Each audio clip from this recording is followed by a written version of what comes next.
أعوذ بالله من الشيطان الرجيم. بسم الله الرحمن الرحيم. وننزل من القرآن ما هو شفاء ورحمة للمؤمنين ولا يزيد الظالمين إلا خسارا. سورة بني إسرائيل شروع پاغی کی آیت مبارکو دوات یایم پاغی کی ذکر شیو چپدی کی علاج دے دا هاغا باطنی بیماری او هاغا پدی سر لرکیگی او ختمیگی. دویم علاج مفسرین ذکر گئی چی هاغا دا جسمانی ظاہری دے او هاغا ختمیگی پا قرآن کریم سرا. علماء ذکر کری دی تفسیر قرطبی چے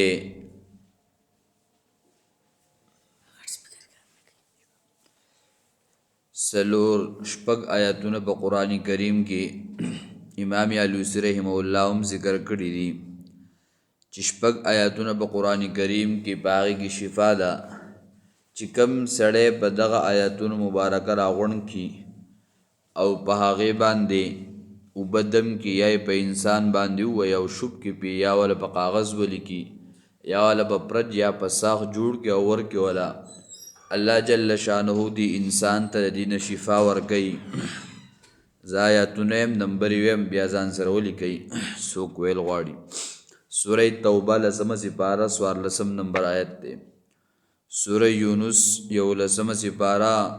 و پنزوستم 57 نمبر آیت مبارکہ.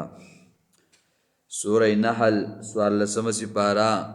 یو کم او یایم نمبر آیت.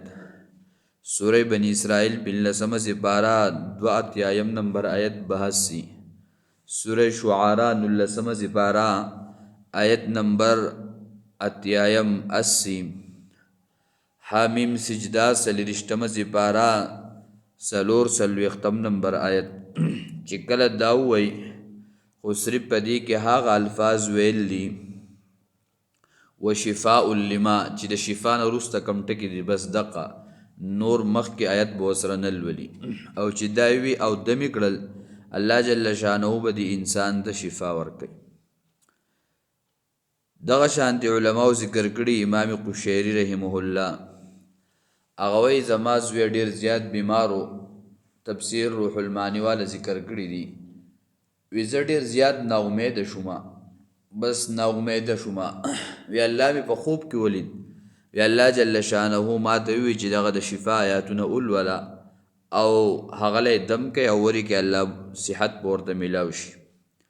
اغتا اللہ جل شانہو پا دیبان صحت ورکو. دغا شانتے چی دا قرآن کریم پا آیاتونو باندی دمول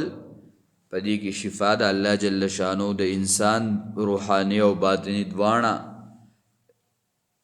لمرز دا پارا دا زڑا بیماری دا پارا دغا شانتی ظاہری اسبابو دا پارا شفا گرزو دی.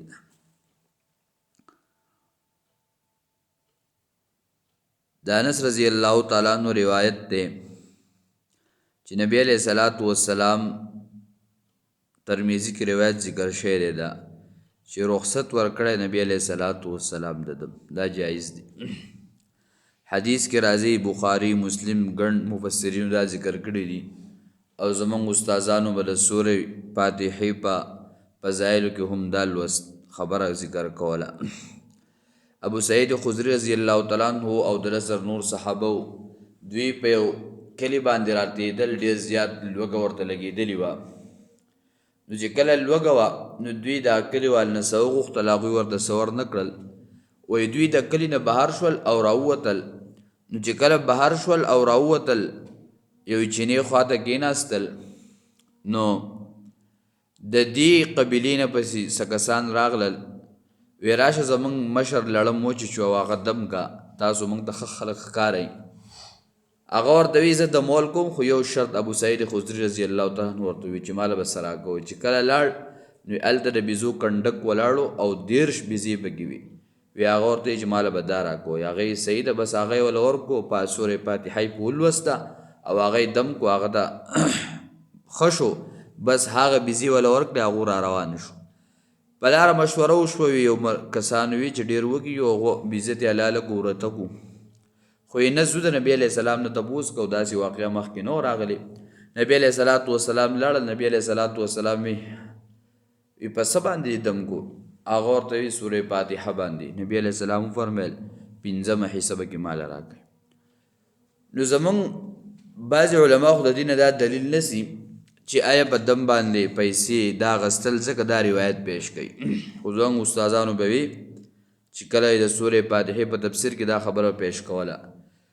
چې نبی علیه السلام ته ورته ووایي چې ماله دې زما حصه راکړئ پنځمه حصه په غنیمت کې د نبی علیه السلام وي ځکه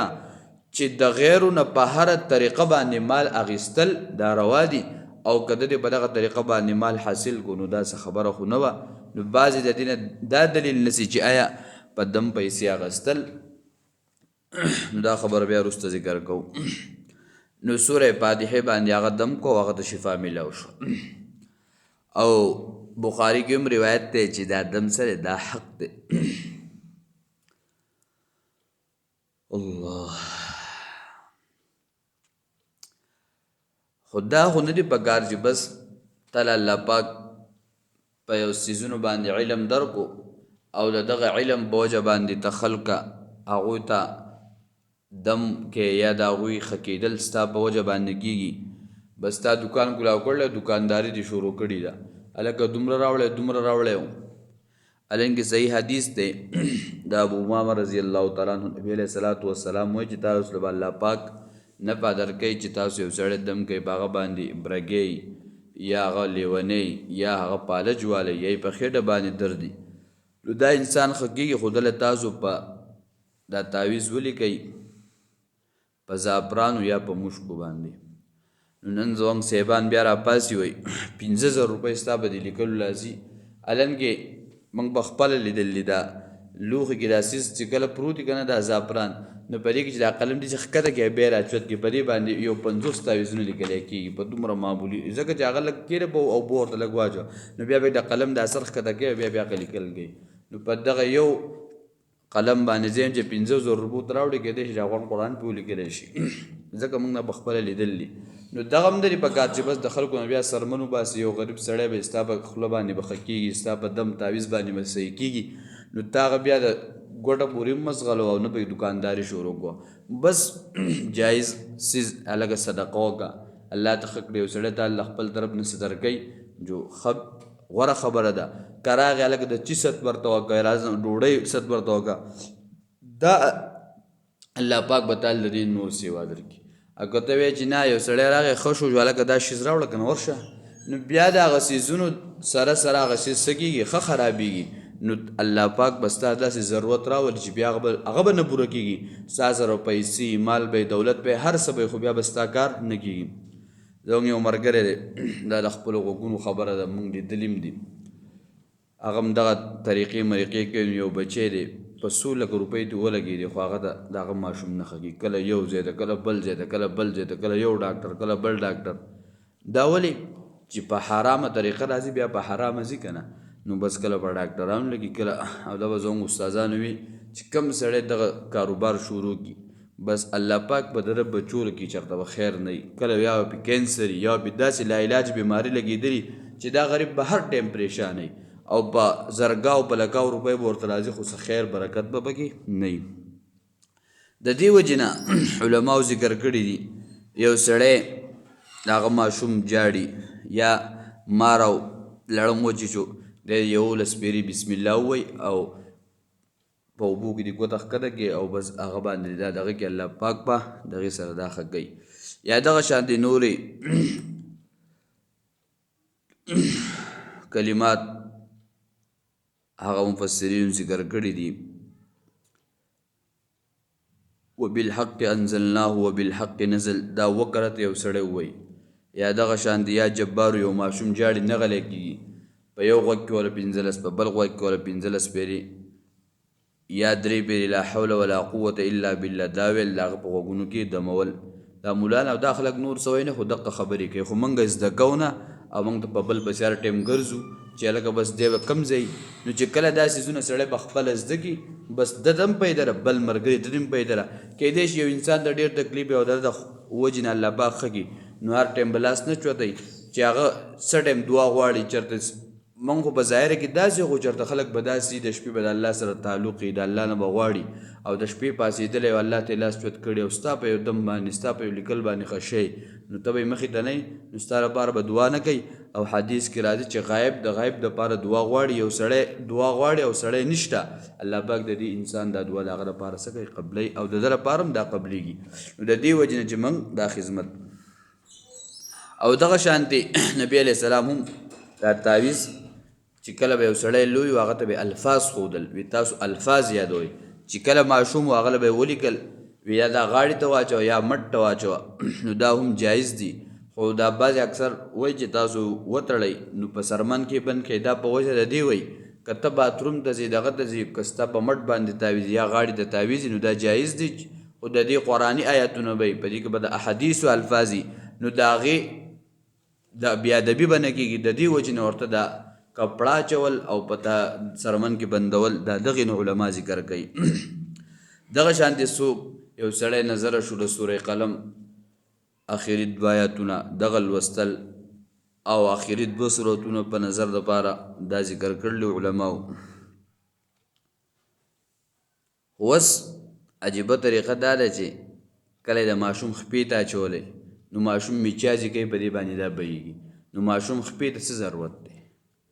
په مټ وله واچوه غاړې ته وله واچوئ په دې ځای کې چې د قرآن او د دې خو بې حرمتي نه کېږي که نه موږ بل د وایو په خپله پې ګورو ورته نه چې ماشوم ته توس د قرآن آیت ولیږي او بس دا وله خپې ته واچوه او دا ماشوم چې میچازي وکړي دا میچازي دی په بره ولیږه دا په ښکته به پنډو بهیږي نو په هغه خپو باندې میچازي وبهیږي د قرآن کریم په آیاتونو باندې او په هغې باندې میچازي لاړې شي نو دا د قرآن سره څومره بد سلوک دی د دې وجې نه علما ذکر کوي که تاسو ماشوم له کوئ نو غاړې ته وله اچوئ زیات علما ذکر کوي چې تاسو وله ساخت کوئ د ساخت پیدا دی چې دا په اوبو کې واچوئ نو دی به یې وڅکي او دا اوبه به بې ځای نه شي دا اوبه به بل ځای ته او که داسې غاړې دې ته چې ماشوم بې پروایي نو د هغې د لاسه د قرآن د آیاتونو څه کېږي بې حرمتېږي د دې وجې نه علما ذکر کوي چې تاسو دا کوئ دا طریقې څه دي دا جایز دي مفسرینو ذکر کړي دي یا تفسیر قرطبي والا ذکر کړي دي نن زموږ د معاشرې دا طریقه چې کوم ده که نه چا لاس ته تار اچولی وي دا مې ته به تاره تړله یا یې غاړې ته تارونه اچولي نو دا ناجایز دي ناروا دي په دې دا د شرک په دې کې دغه دی نو د دې نه پکار ده چې موږ دا لاسونو ته دا پړې مړې دا نه اچو دا ناروا دي او دا ناجایز دي ځکه علما ذکر کوي په دې کې د شرک طریقه ده او شرک طریقه دا سره دا ناروا ده سړی پکار ده چې د دې نه ځان څه کړي د دې نه ځان بچ کړي بعضې علما ذکر کوي چې د حیواناتو دپاره کوي نو حیواناتو دپاره دا پکار دی چې سړی وله اوبه دم کړي یا وله پیړه دم کړي نو موږ وله تعویض وی وکړو او بس وی لکۍ ته وله واچوه نو دا لکۍ کم ځای کي څاروي لکۍ هر سړی په خپله سوچ دی وکړي چې څاروي لکۍ کم ځای چې دا تعویض وله لکۍ ته وتړي نو خرشنه به د څه سره تعویض سره به لګي نه د قرآن او د حدیث بې حرمتي ونه شوه که ته پکې ځان نه نور څه بلا لیکې خو جدا ستا ایمان دی چې ته پکې د فرعون نوم دې راغستی او د قارون نوم دې راغستی او کله دې پکې انسي لیکلي او ایک دې قده کړی او دورې بره کړی دا خو ناجایز دي خو که تا پې د قرآن آیاتونه او صحیح حدیث لیکلي او د غوا او د میخې لکۍ تړلي دا د قرآن بې حرمتي ده او که نه نو د قرآن پکار دی چې څارو له څوک یو څیز دمی الله پاک وله څه ورکړي او بس هغه د هغه بل ملګري کار به کېږي نو د دې وجې نه چې دی دغه پیړه دم کی یا اوبه دم کی هغه ورته په بالټي کې یا څه په خوله کې وله پیړه کې وله ورکړي نو دومره به وشي چې د بې حرمتۍ نه به دغه قرآن آیت هم بچي او دغه څاروي له به هم الله پاک څه ورکړي شفا ورکړي یا علما ذکر کوي که چېرته دی ډېر هاڼېږي او چوتېږي لګي نو وایي دا غوږ وله ونسئ 5 پېرې ورته لا حول ولا قوة الا بالله ووایي او یا چې داسې نه سمېږي وایي پیزار به راوالی او دا به وایه او دې څاروي له به یې راچوئ چې کله دا 5 پېرې پوره کړو بس دا څاروی به خپله څه شي دا به غلی شي او دا خبرې هر څه به څه شي دا به ختمې شي د دې وجې نه په دې آیات مبارکه کې د قرآن کریم دا خبره ذکر کیږي وننزل من القرآن ما هو شفاء ورحمة للمؤمنین نازلو موږ دا قرآن ما د هغه شی هو شفاء چې هغه شفا ده ورحمة او رحمت دی للمؤمنین د ایمان والو د پاره ولا یزید الظالمین الا خسارا او نه زیاتوي ظالمان لره مگر تاوان بس د مؤمنانو چې ایمانی الله پاک د په دې وجه باندې د ایمان نور مضبوطوي نور لګوي او چې کم سړی بې ایمانه ایمان پکې کمزوری جو هغه د ایمان خخ کته راځي ښه لاندې راځي ځکه الله پاک قرآن چې کله به دا منافقان دا ناست الله به قرآن رالیږو نو دوی به یې هلکه دا قرآن ولې نور سیوا شو دا ولې نور زیات شو دې صحابو کې ترقي ولې راله الانکې داسې خلک به و چې هغه به څه خلک راوستل نبي علیه السلام به دس کې به یې کېنول کلمه به یې سهار وي چې کله مازدیګر شوه کلمه به یې پرېښوده دا به یې دې دپاره کوو چې دا کم خلک د نبي علیه السلام باندې ایمان راوړي چې دغه خلک چې هم څه شي کټ شي نو الله پاک وایي د مؤمنانو دپاره په دې کې سره شفا ده او کم چې تاوان والا دی او نقصان والا دی جو هغه تاوان پې څه کېږي ښه سیوا کېږي الله دې موږ تاسو ته د صحیح عمل توفیق راکړي اللهم ربنا اتنا فی الدنیا حسنه وفي الآخرة حسنة وقنا عذاب النار برحمتك يا أرحم الراحمين دغه ته وی مې مانځنه پس